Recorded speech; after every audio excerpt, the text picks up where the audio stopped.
Giridih bar association का सिर्फ हम डाटा देंगे सर। यहाँ पे सेक्रेटरी आज तक कोई पंडित जी समाज से नहीं बने हैं, कोई भूमिहार समाज से नहीं बने हैं, ना ही कोई राजपूत समाज से बने हैं। तो मेरा मानना है कि 2 साल पहला 2 साल हो, उसके लिए जनरल के लिए रिजर्व कर दिया जाए। आज मैं इस बात को रख रहा हूँ, ओपनली रख रहा हूँ। मुझे नहीं मालूम कि कितने लोग इसको देखने के बाद क्या मेरे प्रति ओपिनियन बनाएंगे। और जब जीत करके जाएंगे उसके बाद फिर वो चेयरमैन, वाइस चेयरमैन या बार काउंसिल ऑफ इंडिया के मेंबर बनेंगे। तो अभी सिर्फ मेंबर के लिए हो रहा है। और जो अभी तक की वकालत में हम जो देखे हैं उसमें से एसोसिएशन में सभी समाज के लोगों का भागीदारी नहीं हो पाता है। और सर आपको एक डाटा हम देंगे जिससे आप आश्चर्यचकित होंगे। लोकतंत्र में सभी जाति को मौका मिलना चाहिए। तो ये जो चुनाव होती है डिस्ट्रिक्ट बार एसोसिएशन का, वो 2-2 साल के अंतर्मनिया टेन्योर का होता है। मैं ज़्यादा नहीं बोलूँगा, लेकिन जब चुनाव होती है सर 2 धारा में लोग बदल जाते हैं। एक जिनकी जनसंख्या ज़्यादा है, मैं उस कम्युनिटी का नाम नहीं लूँगा, वर्सेस रेस्ट। तो मैं नहीं चाहता हूँ कि वकील समाज होने के बाद जहाँ पे एक बार एक इतना प्रतिष्ठित जगह है वहाँ पे ये चीज़ें हो। झारखंड बार काउंसिलिंग का मतदान 12 मार्च को होना है, जिसको लेकर के पूरे झारखंड में कुल 100 उम्मीदवार दावेदारी पेश कर रहे हैं। हालांकि राज्य में अलग अलग जगह से उम्मीदवार मैदान पर हैं। लोग अपने अपने तरीके से तैयारियां भी कर रहे हैं।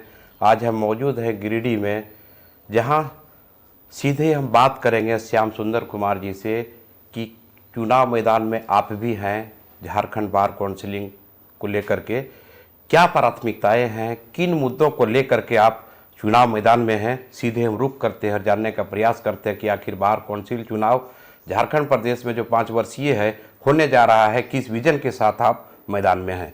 श्याम सुंदर जी, स्वागत है आपका। जोहार, नमस्कार। सबसे पहला है कि किस मुद्दे पर चुनाव मैदान में आप हैं?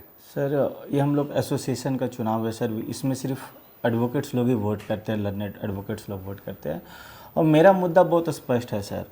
मेरा मुद्दा यह है कि मोदी जी भी आए, प्रधानमंत्री जी भी आए थे तो कॉलेजियम सिस्टम को ख़त्म करने का प्रयास किए थे, लेकिन अभी तक कॉलेजियम के विरोध विथ इन एडवोकेट्स ये आवाज़ नहीं आई है, प्रोटेस्ट नहीं हुआ है सर। मेरा मानना है कि कोई भी कॉम्पिटिशन हो, फेयर कॉम्पिटिशन हो, जिसमें सभी को मौका मिले उसमें भागीदारी लेने का। अब कॉलेजियम सिस्टम ऐसा है सर कि ना कोई एग्ज़ाम है, ना कोई एग्जामिनर है। आपको किसी को मन कि आप सेलेक्ट कर लिया, आपको अच्छा लगा तो वो हो सकता है कि हम आपको अच्छा नहीं लगे हो, आप नहीं लिए हो मेरे को, लेकिन हम कैपेबल हैं उसके लिए। तो उसके लिए कोई तो मैकेनिज्म होना चाहिए, कोई तो टेस्ट होना चाहिए। जिस तरह से मजिस्ट्रेट के लिए एग्ज़ाम होता है, जिस तरह से एडीजी के लिए एग्ज़ाम होता है।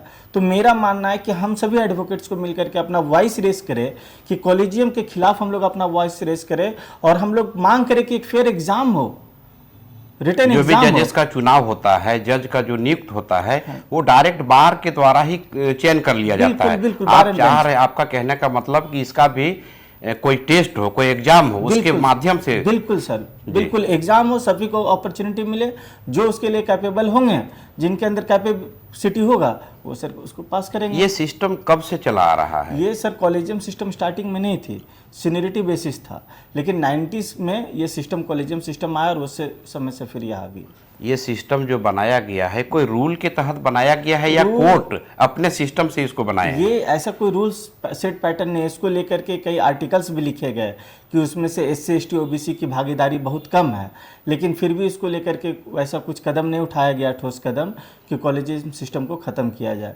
और लोग खुल करके सामने आकर के अपनी बात को नहीं रख रहे हैं, लेकिन दबे आवाज़ में सभी लोग, जितने भी एडवोकेट्स हैं, जिन लोगों से हम मिले हैं, उन लोग भी नाखुश है इसको लेकर के, और वो भी चाहते हैं कि एक फेयर एग्ज़ाम हो, जिनको भी अपॉर्चुनिटी मिलेगा अपना अच्छा करेंगे और निकालेंगे। झारखंड में पूरा 75 बूथ पर मतदान होना है। गिरिडीह में ऐसे कितने बूथ का चयन किया गया है?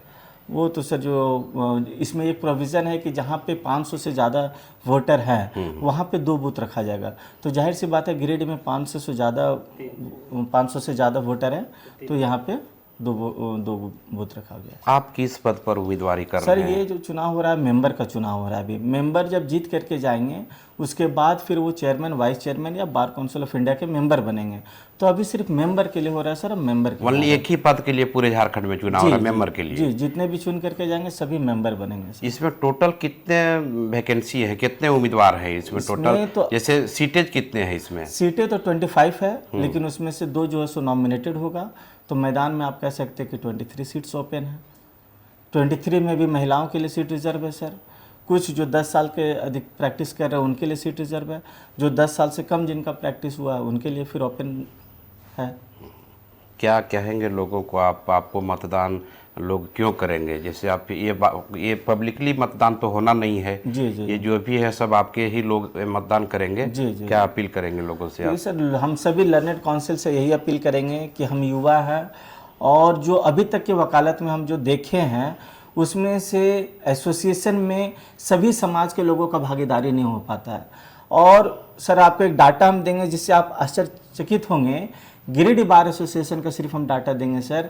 यहाँ पे सेक्रेटरी आज तक कोई पंडित जी समाज से नहीं बने हैं, कोई भूमिहार समाज से नहीं बने हैं, ना ही कोई राजपूत समाज से बने हैं। मात्र एक बार सिर्फ यादव समाज से बने हैं और बाकी के टाइम हम नाम नहीं लेंगे उनका, उस समाज के लोग बने हैं। तो मेरा ये मानना है, मेरा ये थॉट है सर, लोकतंत्र में सभी जाति को मौका मिलना चाहिए। तो ये जो चुनाव होती है डिस्ट्रिक्ट बार एसोसिएशन का, वो 2-2 साल के अंतर्मनिया टेन्योर का होता है। 2 साल के लिए होता है, फिर 2 साल के लिए होगा, फिर 2 साल के लिए। तो मेरा मानना है कि 2 साल, पहला 2 साल हो उसके लिए जनरल के लिए रिजर्व कर दिया जाए, फिर सिर्फ जनरल कैंडिडेट लड़ेंगे उसमें। फिर दूसरा जो अगला जो टेन्योर होगा उसमें सिर्फ ओबीसी के लिए रिजर्व किया जाए, ओबीसी कैंडिडेट लड़ेंगे। उसके बाद फिर एससी एसटी, उसके बाद फिर माइनॉरिटीज़ जिसमें से मुस्लिम्स भी आ जाते हैं उनके लिए। अब ये हम इसलिए डिवीज़न किए, मेरा जो विचार है सर कि जनरल कैटेगरी से जो फाइट होगा तो विद इन जनरल जो अच्छे उम्मीदवार होंगे जो बार को लेकर के चल सकते हैं और सभी को एक साथ लेकर के चल सकते हैं, उनको एससी एसटी ओबीसी सभी वोट करेंगे। उसी तरह से ओबीसी जब कोई कैंडिडेट होगा, एक अच्छा कैंडिडेट जो बाहर के सभी अधिवक्ताओं को एक साथ एक नज़र से लेकर के चल सकते हैं, उनको भी जनरल कैटेगरी वोट करेंगे, एससी एसटी भी करेंगे, माइनॉरिटी भी करेंगे, ओबीसी भी करेंगे। तो उसी तरह से इस रोटेट होते रहे सर, ताकि सभी समाज, सभी वर्ग को प्रेसिडेंट, सेक्रेटरी सभी बनने का मौका मिले और एक मजबूत बार बने, मजबूत लोकतंत्र बने। इसके अलावा एक और मेरा जो सोच है सर कि कोई भी व्यक्ति किसी भी पोस्ट को होल्ड करते हैं तो 2 टेन्योर से ज़्यादा नहीं करना चाहिए उनको, जिस तरह से अमेरिका में प्रेसिडेंशियल चुनाव होता है। 2 टेन्योर इसलिए मैं कह रहा हूँ सर क्योंकि आने वाली पीढ़ी को फिर मौका मिलेगा और नया सोच को मौका मिलेगा। क्योंकि जो भी व्यक्ति, हर व्यक्ति के पास एक नया सोच होता है, लेकिन जब तक उस पोस्ट को होल्ड नहीं करेंगे तब तक जो उनके सोच विचार मन में है वो थॉट को वो नहीं रख पाएंगे लोगों के बीच में। आज मैं इस बात को रख रहा हूँ, ओपनली रख रहा हूँ। मुझे नहीं मालूम कि कितने लोग इसको देखने के बाद क्या मेरे प्रति ओपिनियन बनाएंगे, बट मैं फिर भी इसलिए इस बात को रख रहा हूँ ताकि ये डिबेट में ये बातें आएँ कि शायद एक ऐसा भी किया जा सकता है कि जो 2-2 साल का टेन्योर है वो सभी के लिए फिक्स किया जा सकता है और सभी को अपॉर्चुनिटी मिल सकता है। मतलब आपका कहना है कि ये सारे लोगों को ऐसा अवसर मिले, को एक ही समाज के लोग बार बार उसमें नहीं रहे, सारे लोगों को मौका मिले। क्योंकि यहाँ पे ये सर बहुत से ऐसे समाज है जिनकी संख्या 50 है, 50 वोटर है, 40 वोटर है। अब जहाँ 900 वोटर है, 900 वोटर में जहाँ 50 वोटर, वो कैसे जीत सकेंगे चुनाव? नेक्स्ट टू इम्पॉसिबल है। लेकिन अगर सीटें रिजर्व की जाएगी तो सभी को अपॉर्चुनिटी मिलेगा। और जब सीटें, आप, मैं ज़्यादा नहीं बोलूँगा, लेकिन जब चुनाव होती है सर 2 धारा में लोग बदल जाते हैं। एक जिनकी जनसंख्या ज़्यादा है, मैं उस कम्युनिटी का नाम नहीं लूँगा, वर्सेस रेस्ट। तो मैं नहीं चाहता हूँ कि वकील समाज होने के बाद जहाँ पे एक बार एक इतना प्रतिष्ठित जगह है वहाँ पे ये चीज़ें हो। और एक चीज़ आप ये बता दीजिए कि ये जो चुनाव होता है, ये बार काउंसिल का जो चुनाव है, ये 5 वर्ष में होता है या फिर ये भी 2 साल का टर्म होगा? सर ये 5 साल का, झारखंड स्टेट बार काउंसिल का जो चुनाव होता है सर 5 साल का होता है, और जो डिस्ट्रिक्ट बार एसोसिएशन का जो चुनाव होता है वो 2 साल का। एक महत्वपूर्ण और बात आपको बताना चाहेंगे हम सर कि आप देखे होंगे एमपी का एमएलए के लिए कितना नॉमिनेशन फीस होता है, सिक्योरिटी मनी 10,000 रुपये, 10,000, एमपी के लिए 25,000। आप सर हंसेंगे, माथा पकड़ेंगे कि स्टेट बार काउंसिल का चुनाव के लिए कितना देना पड़ा हम लोग को मालूम है?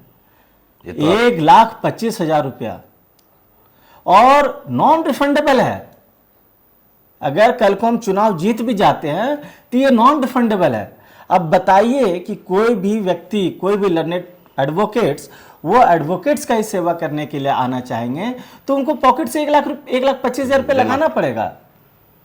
ये सिस्टम कहाँ से बना है? ये सिस्टम, ये बार काउंसिल ऑफ इंडिया इस बार एक रूल्स लाया है कि जो भी चुनाव लड़ेंगे 1,25,000 रुपये उनको डिपॉजिट करना होगा, और ये नॉन रिफंडेबल है।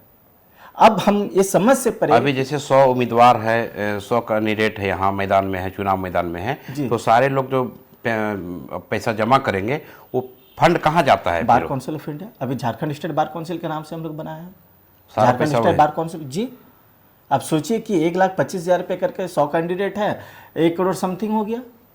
अंत में दर्शकों को आप क्या कहना चाहेंगे? हम यही कहना चाहेंगे, सभी को हाथ जोड़ करके विनती करेंगे कि सर एक नया सोच के साथ आए हुए हैं, एक नया शक्ति के साथ आए हुए हैं, और सबसे पहला काम होगा मेरा वो कॉलेजियम सिस्टम में चेंजेस लाने का होगा, ताकि सभी व्यक्ति को सभी एडवोकेट्स को, सभी व्यक्ति को अपॉर्चुनिटी मिले कि वो हाई कोर्ट और सुप्रीम कोर्ट का भी जज बन सके। आप चलते राहों पे अगर लोगों से मिलेंगे तो एक धारणा है कि हम क्यों लॉ करें, हम तो जज बन ही नहीं पाएंगे हाई कोर्ट और सुप्रीम कोर्ट के। तो सिर्फ ये एडवोकेट की बात नहीं है, सभी समाज, सभी वर्ग के लोगों की बात है। दूसरी बात, मैंने जो अभी सर को कहा कि अगर मैं चुनाव जीतता हूं तो जो 2-2 साल का टेन्योर है उसमें पूरा प्रयास करूंगा रिजर्वेशन लाने का। वो जनरल कैटेगरी के लिए भी रिजर्वेशन होगा, ओबीसी के लिए भी होगा, SC/ST के लिए भी होगा। तीसरा, जो 1,25,000 रुपये फीस लिया गया है ये तो अनकॉन्स्टिट्यूशनल है, एकदम अनकॉन्स्टिट्यूशनल है सर। ये कि कैसे कोई व्यक्ति आएगा सेवा करने के लिए चुनाव में और उसको 1,25,000 रुपये जमा करना होगा और वो नॉन रिफंडेबल है। ये फीस इसलिए रखा जाता है ताकि भीड़ नहीं हो, ताकि जिसके पास समर्थन हो वही लोग आ सके। चौथा चीज, एज एन एडवोकेट, जो न्यूली एनरोल्ड एडवोकेट होंगे उनको मेरा मानना है कि 15,000 कम से कम 3 साल के लिए उनको दिया जाए, ताकि वो अच्छे से अपने रह सके किसी शहर में और वकालत में सिर्फ फोकस कर सके, इधर उधर ध्यान नहीं लगाए पैसा कमाने के लिए।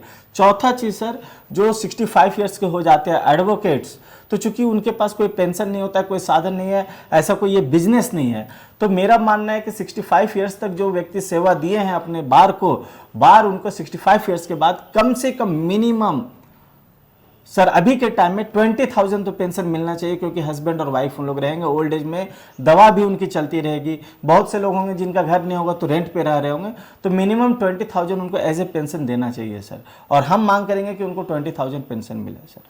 तो ये श्याम सुंदर जी थे जिन्होंने साफ तौर पर कहा कि बार काउंसिलिंग चुनाव 5 वर्ष के लिए होता है, सभी लोग मतदान करें, लेकिन वैसे लोगों को चुने जो काउंसिल में अपनी भागीदारी 24 आवर्स दे सके, लोगों के बीच जा सके। नमस्कार।